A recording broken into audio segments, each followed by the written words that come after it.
Teman-teman, hari ini saya akan membahas hal yang sedikit berbeda, yaitu sisi gelap menjadi seorang trader. Pastikan teman-teman nonton sampai habis.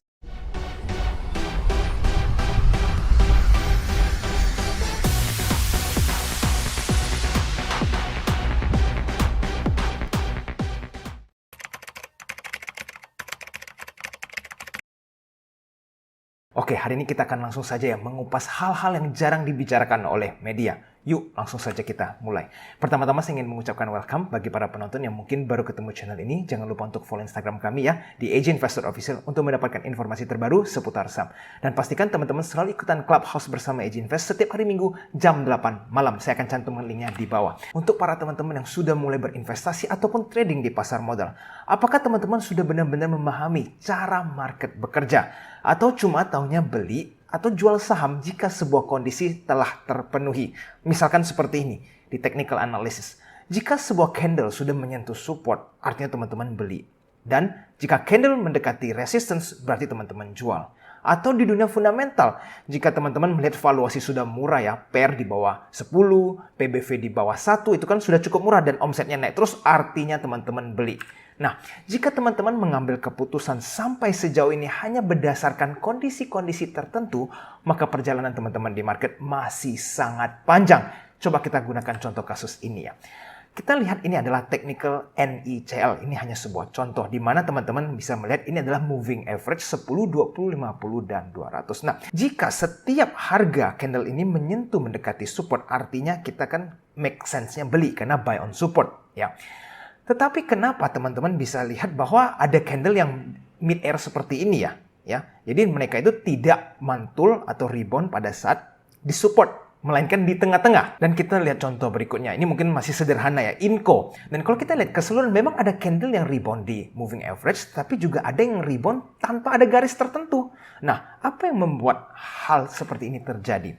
Sekarang semua orang berpikir, kalau misalkan logical sense-nya adalah buy on support, maka secara logika sederhana saat harga mendekati support harusnya kan di order book hanya akan ada yang ngantri beli, ya kan? Dan kalau lebih banyak yang ngantri beli, artinya apa? Candlenya itu ya berarti mentok akan stuck di support dan setelah itu rebound karena rata-rata banyak orang yang ngantri beli. Tetapi anehnya teman-teman, sadar nggak bahwa di support pun teman-teman bisa mampu beli, artinya ada orang-orang yang jual. Nah bahkan kadang ada beberapa support itu bisa jebol, padahal kan logikanya adalah buy on support. Kenapa bisa terjadi adalah sell on support. Maksudnya apa? Kalau teman-teman bisa membeli sesuatu berarti ada orang yang menjual. Dan kalau ada orang yang menjual di harga support, berarti kan mereka menggunakan sell on support. Nah kenapa hal itu bisa terjadi? Apakah kita kurang rendah supportnya atau bagaimana? Nah itu yang harus kita pelajari lebih dalam. Contoh seperti ini, teman-teman lihat Inco ya. Ini ada resistance yang saya gambar di 8.800 karena mereka setelah menyentuh harga itu sahamnya turun. Nah tetapi setelah selanjutnya itu Inco tidak mentok di 8.800 ya. Melainkan mereka itu mulai koreksi di harga 8.000 lebih, 8.200, 8.300. Nah, apa yang menyebabkan seorang trader mendadak jual di harga seperti itu? Kan tidak ada resistensi sebelumnya. Kenapa mendadak harganya bisa turun? Berarti kan ada yang berpikir untuk menjual. Nah, ini kenapa seperti ini bisa terjadi? Apakah serta-merta kita mengambil keputusan hanya buy on support or sell on resistance? Sekarang kita lanjut ke dunia fundamental, teman-teman. Ini adalah data dari ASUS ya, di mana saya tarik dari tahun 2016 sampai tahun 2022 di 9 month atau di kuartal ketiga. Jika teman-teman perhatikan dari sisi PBV, tahun 2016 itu PBV mereka bisa mencapai di atas 5. Bahkan di tahun 2017 itu PBV-nya 6. Tetapi di tahun 2022 harga ASUS itu sekarang hanya valuasinya PBV-nya 1,68. Padahal kalau kita lihat secara equity nih teman-teman, ternyata equity-nya jauh lebih besar dibanding tahun 2017. Kita gunakan tahun 2017 sebagai comparison ya. Dan sebagai omset 4,9 di tahun 2022 dan 4,2 di tahun 2017. Artinya justru omsetnya bertumbuh. Hanya saja memang net profitnya kalah ya dari tahun 2017. Tetapi PBV-nya itu jauh di bawah. Nah, kenapa market itu yang awalnya meng-appreciate ASUS ini di atas 5 PBV-nya mendadak sisa 1, lebih. Apakah pasar mendadak sepakat semua untuk memvaluasikan ASUS ini di bawah 2? Atau ada hal lain yang kita belum mengerti? Oke, tadi adalah contoh saham yang fundamentalnya mahal. Sekarang saya balik di mana fundamentalnya ada yang sangat murah dan performanya ini luar biasa. Contoh yaitu SMDR. Secara balance sheet. Ini bagus banget perusahaannya. Equity naik terus dari tahun 2017 4,1 triliun dan tahun 2022 sudah 9 triliun. Oke. Lalu income statement mereka itu dulu cuma revenue-nya 4, triliun. Dan income statement mereka teman-teman tahun 2017 mereka 4,3 triliun. Dan sekarang di tahun 2022 itu 13 triliun. Ini 3 kali lipatnya. Dan net profit mereka di tahun 2017 itu cuma 87 miliar. Sekarang mereka net profit-nya itu 2,6 triliun. Berapa puluh kali lipat nih teman-teman. Tetapi anehnya market ini, coba lihat PBV-nya itu dulu di 0,22, sekarang hanya di 0,15. Berarti ini saham murah sekali. Price earning-nya mereka itu 0,51 kali lipat. Dan nanti teman-teman bisa coba cari sebuah perusahaan yang ternyata di bawah 1. Berarti kan secara fundamental, ini SMDR growth semua ya. Lalu kenapa sahamnya bisa terus terjadi koreksi sampai semurah ini? Apakah tidak ada retail yang bisa menganalisa atau institusi yang menganalisa bahwa ada sebuah saham yang berfundamental begitu murahnya? Kalau Warren Buffett lihat valuasi seperti ini udah bukan wonderful company only ya. Ini udah terlalu cheap dan luar biasa performance. Tapi kenapa masih banyak yang belum belanja saham ini? Ya, harusnya para value investor seperti LKH dan lain-lainnya itu atau institusi pun harusnya berani beli saham seperti ini. All in bahkan dengan valuasi semurah ini. Nah, tetapi ternyata tidak seperti itu. Jadi kalau bukan FA ataupun TA, apakah sentimen yang membuat saham itu mendadak naik ataupun turun? Ya, sebenarnya ada banyak situasi di mana berita itu misalkan positif atau bagus, sahamnya bisa mendadak naik, ya kan, karena berita positif. Tapi ada juga nih sahamnya itu naik tanpa ada sebab nih teman-teman. Berarti tidak ada media, tidak ada berita, tapi sahamnya mendadak naik. Contohnya apa? Saya kasih contoh yaitu saham ERA. Teman-teman lihat di tanggal 1 Februari tahun 2023, itu saham ERA mendadak naik begitu banyaknya dengan volume yang sangat besar. Ya, ini padahal di bulan-bulan sebelumnya itu ERA sepi-sepi saja dan terus mengalami penurunan ya. Sekarang coba kita lihat ya, di tanggal 3 Februari muncul ya kan penjelasan atas volatilitas transaksi ERA. Ya, ini teman-teman bisa baca juga ya di IDX. Apakah perseroan mengetahui adanya informasi atau fakta material yang dapat mempengaruhi nilai efek dan seterusnya? Ya, perseroan jawabnya tidak mengetahui. Ya, sepertinya memang ya emiten mengakuinya bahwa tidak tahu kenapa tiba-tiba sahamnya terjadi kenaikan yang sangat signifikan. Dan pada tanggal 1 Februari memang tidak ada berita apa-apa. Makanya ditanya oleh IDX kan, kenapa bisa terjadi volatilitas yang mendadak seperti itu.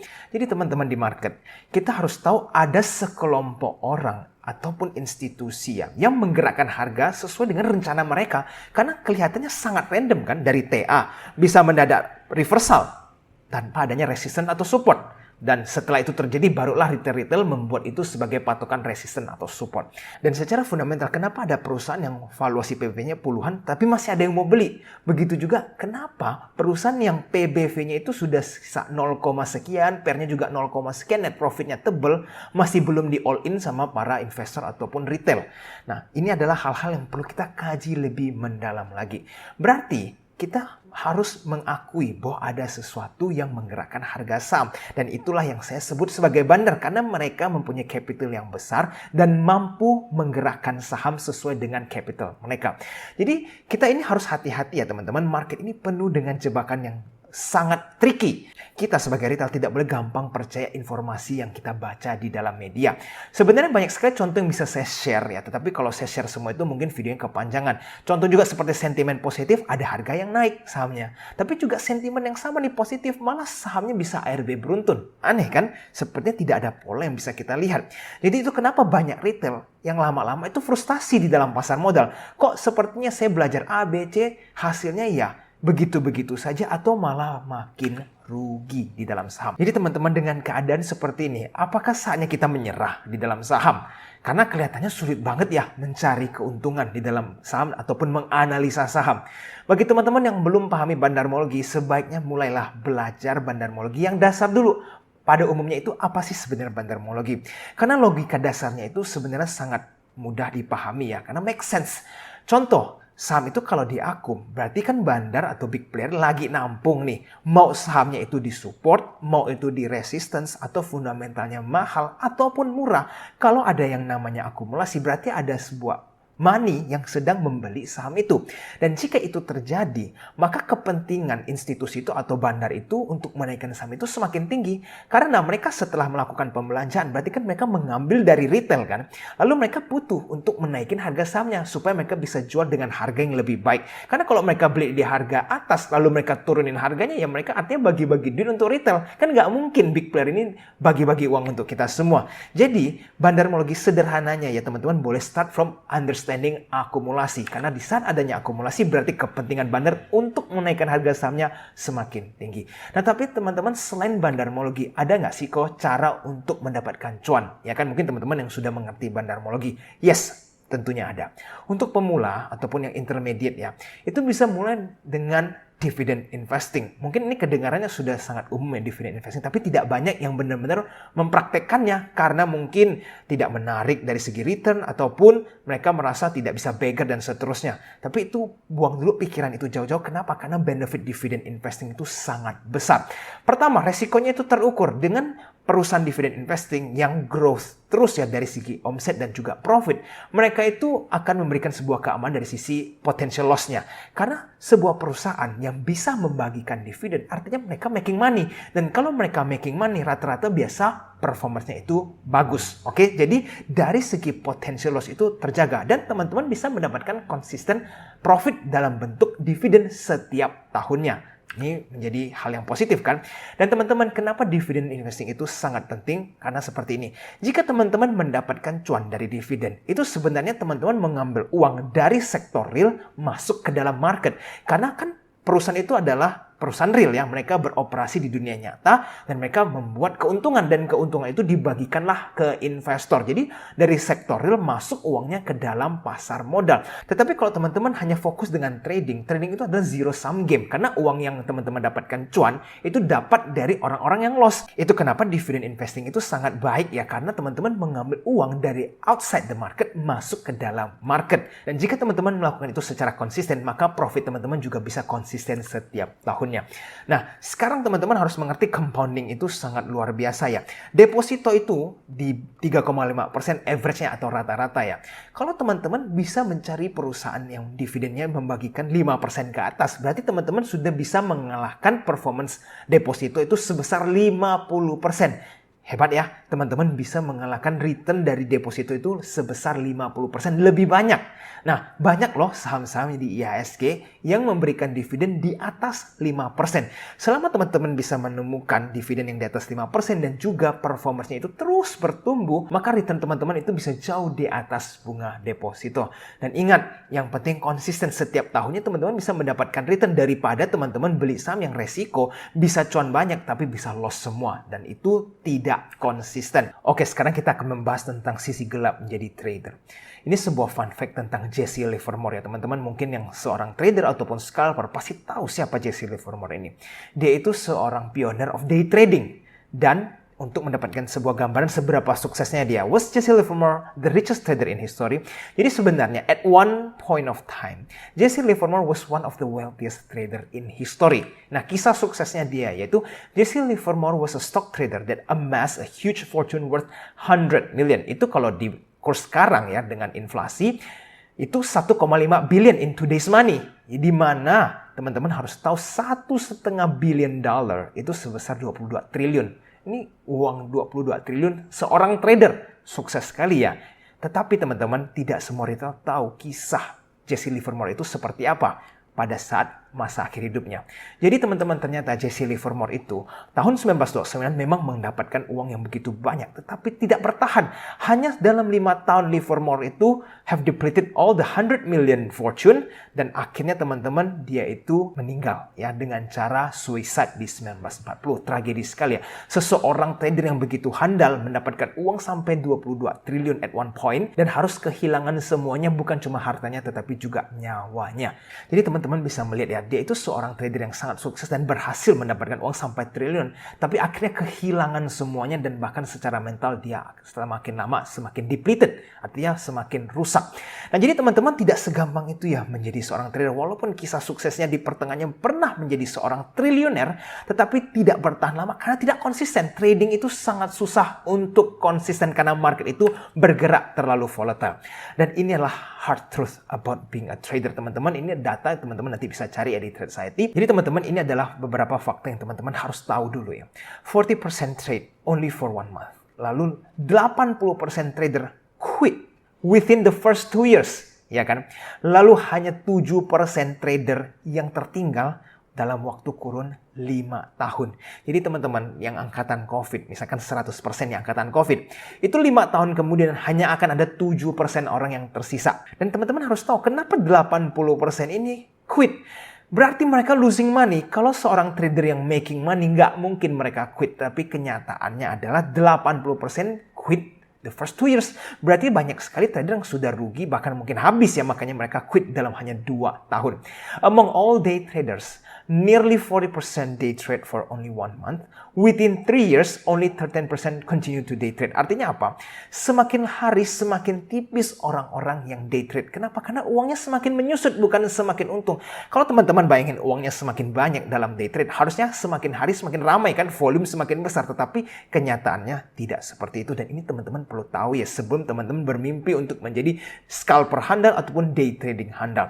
Dan the average individual investor underperform by market index 1,5%. Ya artinya performance index itu biasa investor itu kalah 1,5%. Dan untuk para trader itu kalah sebesar 6,5% di bawah indeks. Artinya kalau teman-teman lihat IHSG lagi turun 10%, untuk para trader itu bisa turun sampai 16% lebih. Itu rata-ratanya separah itu.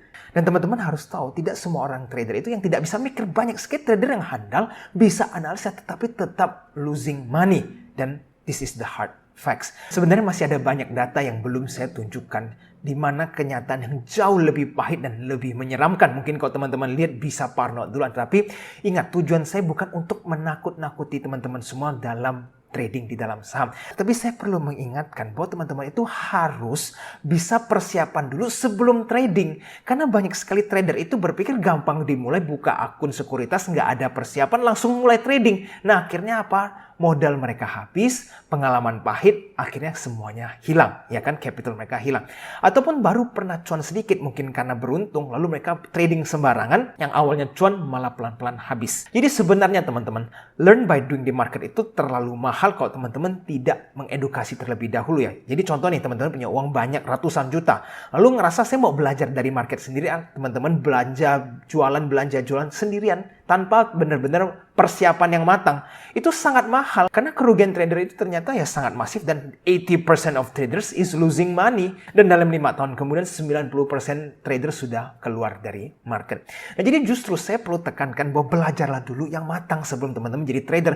Pastikan teman-teman harus tahu apa yang dianalisa, mengerti market secara keseluruhan, barulah teman-teman mulai trading. Jadi sebelum teman-teman baca di media si A, si B, si C itu sukses menjadi seorang trader, teman-teman harus mengerti dulu kenyataannya itu seperti apa. Fakta yang sedang terjadi di dalam market itu seperti apa. Lebih banyak yang untung atau lebih banyak yang rugi. Dan hal-hal apa saja yang trader-trader sukses itu lakukan sehingga mereka bisa menjadi top 1% yang beruntung atau yang mendapatkan cuan. Dan teman-teman, kalau misalkan dibandingin trading dan investing, sebenarnya menjadi investor sudah mengurangin kesempatan untuk loss-nya ya. Atau teman-teman lihat dari secara kemungkinan teman-teman itu masih bisa lebih lama bertahan di dalam market. Dan kalau teman-teman improve, maka investor itu bisa memberikan hasil yang jauh lebih besar dibanding trading. Karena trading itu bahkan seperti Jesse Livermore pun yang bisa berhasil mendapatkan uang 22 triliun dalam day trading, akhirnya kehilangan semuanya.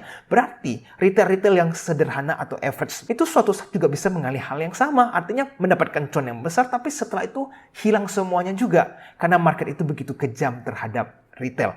Nah, jadi teman-teman, kunci di dalam market itu ya kita harus konsisten. Pilihlah sebuah sistem yang konsisten cuan. Walaupun kecil itu nggak masalah, tetapi konsisten dan teman-teman bisa protect capital. Bukan mencari sistem yang cuannya cepat, tapi hilangnya lebih cepat lagi, bahkan lebih banyak daripada gain yang kita dapatkan. Nah teman-teman, jadi saya juga tekankan bahwa pastikan Kalau teman-teman merasa sudah lama belajar teknikal dan fundamental dan belum menemukan benang merahnya kenapa rasanya masih susah menganalisa, bisa teman-teman mencoba untuk mendalami dunia bandarmologi dan mengerti apa yang dimaksud akumulasi saham ataupun distribusi.